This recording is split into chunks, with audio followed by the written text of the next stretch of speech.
Madame Jannick Fontaine, qui est intervenante à la maison d'hébergement pour elle des Deux-Vallées. Bonsoir. Bonjour, ça va bien? Ben oui, tant. Oui, merci de l'invitation. Ça fait plaisir. On rentre tout de suite dans le vif du sujet, qui est les 12 jours de la violence, contre la violence faite aux femmes, pardon. Oui.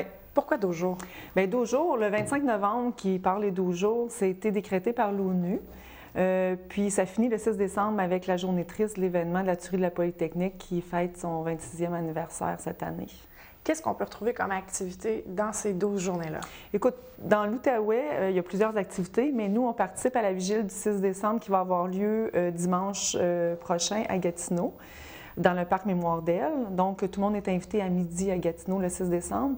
Nous, on va faire une campagne de sensibilisation demain. On va distribuer des clés qui nomment les services de la maison d'hébergement parce que nous, on travaille en violence conjugale, puis on dénonce la violence faite aux femmes. Puis là, sur la clé, ça va donner des informations, ça va guider les femmes aussi qui veulent connaître les ressources, les numéros de téléphone des services pour les femmes qui sont victimes. Juste pour bien comprendre, c'est une clé, on va pouvoir la montrer, on l'a montré plus tôt dans le bulletin, pardon. Ouais. Dessus, on retrouve tous les services de la maison d'hébergement. Où vous allez les distribuer? On va les distribuer le plus possible dans les centres commerciaux. On va aller même dans les épiceries, dans les commerces de Boquiam, sur les autos. On va en distribuer toute l'avant-midi demain, le mercredi, le 2 décembre. Pourquoi une clé? Une clé, c'est le regroupement des maisons d'hébergement qui ont eu cette belle idée. Une clé parce qu'il y a une clé pour ta sécurité, une clé pour ouvrir la porte de non-violence aussi. Puis à l'arrière, oui, ça monte, ça se dit les numéros de téléphone, mais ça dit aussi, si tu te questionnes, si tu penses vivre de la violence, si tu as une relation violente, que tu as quitté, mais que tu continues à être harcelé, c'est les services aussi qu'on offre. Parce que souvent, les personnes pensent qu'on fait juste de l'hébergement, mais on a toute une panoplie de services, dont les services externes, consultation face à face, 24 heures sur 24. C'est un service confidentiel, il ne faut pas l'oublier, parce qu'il y a des personnes, des femmes qui hésitent à appeler, bon, est-ce que les gens vont le savoir? Ils ne veulent pas déranger. Ils ne veulent pas déranger. Puis aussi, souvent, on pense que c'est juste la violence physique qu'il faut dénoncer. La violence physique, elle arrive souvent dans une relation conjugale quand on a toutes vécu les autres formes de violence. Donc, on dénonce souvent quand on vit de la violence physique, mais on n'est pas obligé d'attendre d'avoir une claque ou d'être étranglé pour dénoncer la violence. Quand on est isolé de nos proches aussi, quand économiquement, on n'a pas de sous parce que notre paye est enlevée, etc. Quand que, psychologiquement, on est traité de plein de noms, qu'on est rabaissé continuellement, c'est la violence conjugale, ça aussi.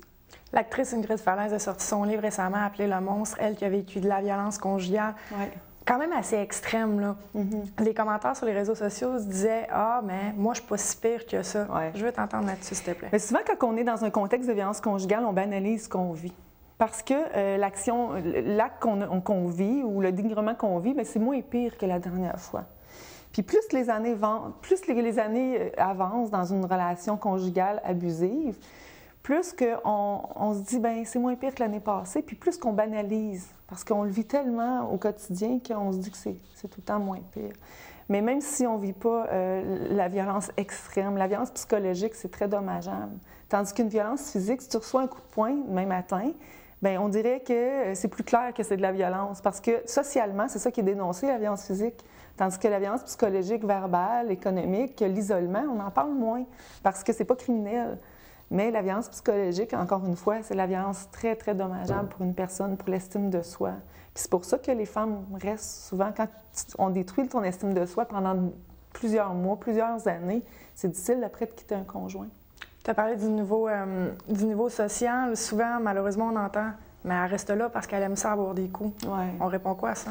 Bien, on reste là par manque de choix souvent, mais on reste là par peur du conjoint. On reste là pour les enfants. On reste là parce qu'économiquement, on ne pourrait pas s'en sortir. On reste là parce qu'il n'est pas tout le temps méchant. On reste là pour plusieurs raisons. Puis plus que tu es dans une relation violente, comme je disais plus tôt, bien, plus c'est difficile de comprendre, plus c'est difficile de dire « Ah, bien finalement, c'est vraiment ça que je vis. » On doute de soi. C'est pour ça qu'on reste, pas parce qu'on aime ça. Mais là, on parle des hommes qui sont peut-être un peu plus méchants. Il y a des femmes aussi qui le sont. Moi, je veux savoir, les hommes là-dedans, dans les 12 jours d'action, comment on va les chercher? Écoute, en te parlant aujourd'hui, j'espère toucher des hommes parce que sans eux, on ne créera pas de changement social. La violence conjugale, c'est pas C'est pas individuel comme problème, c'est social. Fait que si on a les hommes avec nous pour dénoncer ça, si on voit un acte de violence, si on entend un ami qui vit ça, il faut la dénoncer. Il ne faut pas faire juste comme si ça n'existait pas. Il faut dénoncer cette violence-là. Puis les hommes sont importants dans notre changement social aussi. C'est pour ça qu'on en parle aujourd'hui.